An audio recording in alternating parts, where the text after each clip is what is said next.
नमस्कार, स्वागत है आपका आज के करंट अफेयर्स में। तो चलिए हम शुरू करते हैं आज के हमारे पहले प्रश्न से। तो हमारा प्रश्न है, आईएमएफ की रिपोर्ट के अनुसार 2026 में सबसे अधिक विदेशी मुद्रा भंडार किस देश के पास है?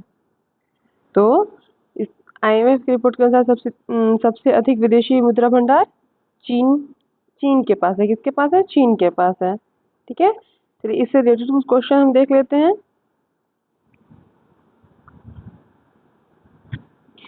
विदेशी मुद्रा भंडार के मामले में भारत का कौन सा स्थान लगभग कौन सा है? तो विदेशी मुद्रा के भंडार के मामले में भारत का चौथा स्थान है। कौन सा स्थान है? चौथा स्थान है भारत का। ठीक है, नेक्स्ट देख लेते हैं, भारत का विदेशी मुद्रा भंडार किस संस्था द्वारा प्रबंधित किया जाता है? तो भारत का विदेश मुद्रा भंडार भारतीय रिजर्व बैंक द्वारा प्रतिबंधित किया जाता है। ठीक है, नेक्स्ट देख लेते हैं, विदेशी मुद्रा भंडार में सबसे बड़ा हिस्सा किसका होता है?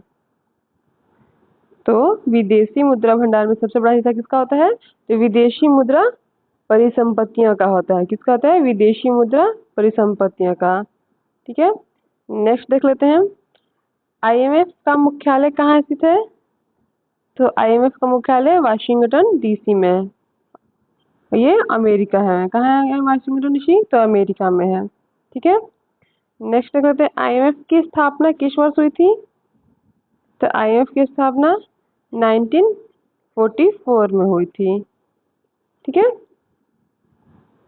नेक्स्ट करते हैं, आईएमएफ के वर्तमान प्रबंध निर्देशक कौन है? तो इसके वर्तमान प्रबंध निर्देशक क्रिस्टालिना जार्जिवा हैं। ठीक है,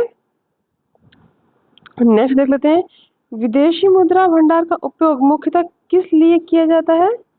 तो विदेशी मुद्रा भंडार का उपयोग मुख्यतः आयात भुगतान, विनिमय दर को स्थिर रखने और आर्थिक संकट से निपटने के लिए होता है। ठीक है, नेक्स्ट क्वेश्चन देख लेते हैं हम, भारतीय वायुसेना के 91 उप प्रमुख के रूप में किसे नियुक्त किया गया है? तो 91 इसके एयर मार्शल आशुतोष दीक्षित को नियुक्त किया गया है। भारतीय वायुसेना के 51वें उप प्रमुख है। ठीक है, नेक्स्ट देख लेते हैं,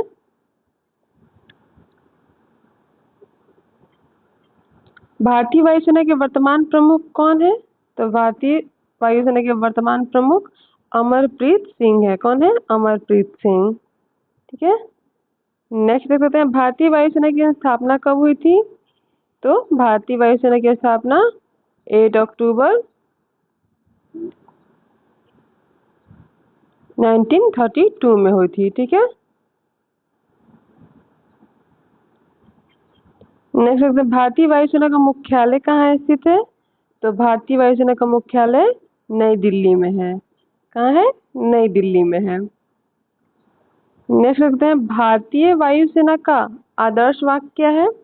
तो भारतीय वायुसेना का आदर्श वाक्य नभः स्पृश दीप्तम है। ठीक है, नेक्स्ट देख लेते हैं, भारतीय वायुसेना का सर्वोच्च पद क्या होता है?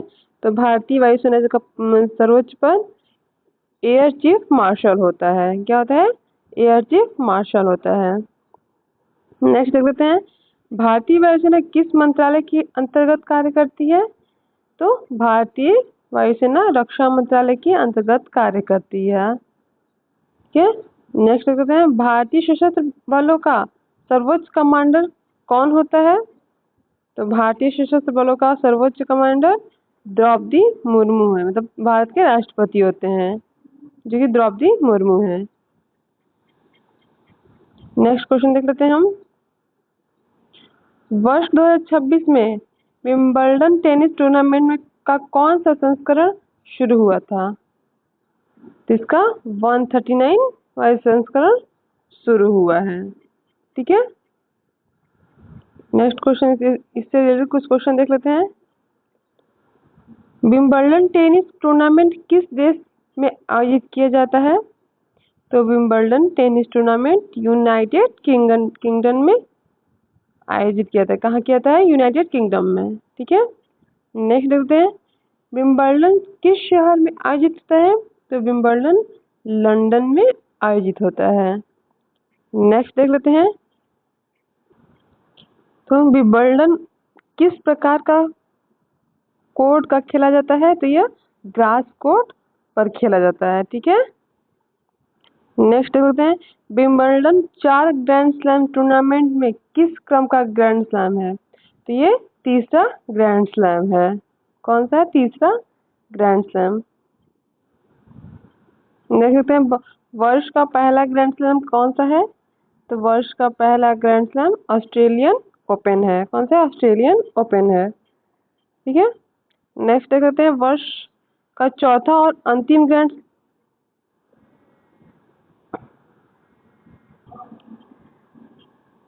वर्ष का पहला ग्रैंड स्लैम कौन सा है? तो इसका जानी गए ऑस्ट्रेलियन ओपन है। और वर्ष का चौथा और अंतिम ग्रैंड स्लैम कौन सा है? तो ये है यूएस ओपन है। कौन सा है? US open. ठीक है, नेक्स्ट देख लेते हैं विश्व में कुल कितने ग्रैंड स्लैम टेनिस टूर्नामेंट आयोजित किए गए हैं? तो विश्व में कुल 4 ग्रैंड स्लैम टेनिस टूर्नामेंट आयोजित किए गए हैं। ठीक है, नेक्स्ट देख लेते हैं हम बैडमिंटन विश्व चैंपियनशिप 2026 का आयोजन कहाँ किया जाएगा? तो बैडमिंटन विश्व चैंपियनशिप 2026 का आयोजन नई दिल्ली में किया जाएगा। कहाँ किया जाएगा? न्यू दिल्ली में किया जाएगा। ठीक है, अब इससे भी कुछ क्वेश्चन देख लेते हैं हम। बैडमिंटन विश्व चैंपियनशिप 2026 की मेजबानी कौन सा देश कर रहा है? तो इसकी मेजबानी भारत कर रहा है। कौन कर रहा है? भारत कर रहा है। ठीक है, नेक्स्ट देख लेते हैं बैडमिंटन विश्व चैंपियनशिप का आयोजन किस संस्था द्वारा किया जाता है? तो बैडमिंटन विश्व चैंपियनशिप का आयोजन बैडमिंटन वर्ल्ड फेडरेशन द्वारा किया जाता है। ठीक है, किसके द्वारा? बैडमिंटन वर्ल्ड फेडरेशन द्वारा। ठीक है, बीडब्ल्यूएफ का मुख्यालय कहाँ स्थित है? तो इसका बीडब्ल्यूएफ का मुख्यालय कुआलालंपुर स्थित है, ये जो कि मलेशिया में है। ठीक, नेक्स्ट देखते हैं भारत की पहली बैडमिंटन विश्व चैंपियन कौन बनी थी? तो भारत की पहली बैडमिंटन विश्व चैंपियन पीवी सिंधु बनी थी।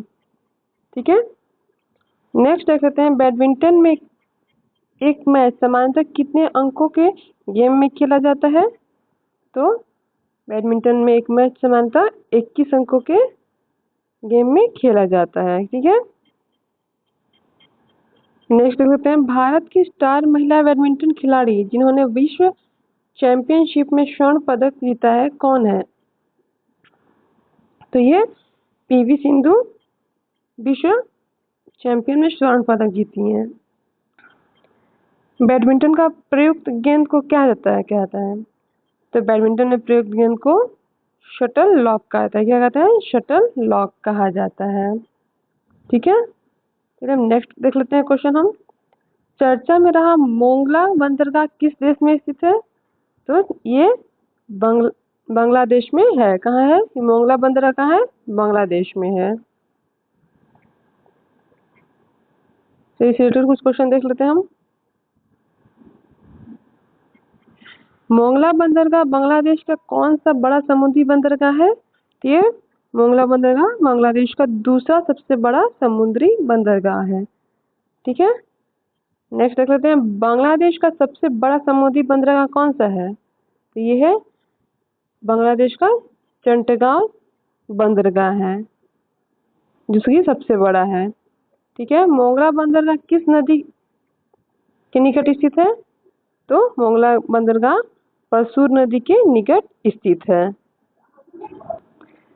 मोंगला बंदरगाह किस प्रसिद्ध मैंग्रोव वन के निकट स्थित है? तो ये सुंदरवन मैंग्रोव वन के निकट स्थित है। बांग्लादेश की राजधानी क्या है? ढाका है। और इसका मुद्रा क्या है बांग्लादेश का? तो टका है। ठीक है, याद रखिएगा राजधानी ढाका हो गया और इसका मुद्रा टका हो गया। ठीक है, नेक्स्ट क्वेश्चन देख लेते हैं बांग्लादेश के वर्तमान मुख्य सलाहकार कौन है? तो बांग्लादेश के वर्तमान मुख्य सलाहकार मोहम्मद यूनुस हैं। कौन है? मोहम्मद यूनुस। ठीक है, नेक्स्ट देख लेते हैं। भारत और बांग्लादेश के बीच सबसे बड़ी अंतर्राष्ट्रीय सीमा किस भारतीय राज्य को लगती है? भारत और बांग्लादेश के बीच सबसे लंबी अंतर्राष्ट्रीय सीमा किस भारतीय लगती है? तो यह पश्चिम बंगाल को लगती है। ठीक है, तो ये था हमारा आज के करंट अफेयर्स के कुछ इम्पोर्टेंट प्रश्न। वीडियो आपको अगर अच्छी लगी हो तो लाइक कीजिएगा, चैनल पर नए हैं तो सब्सक्राइब करना ना भूलें। मिलते हैं हम नेक्स्ट वीडियो में, तब तक के लिए धन्यवाद।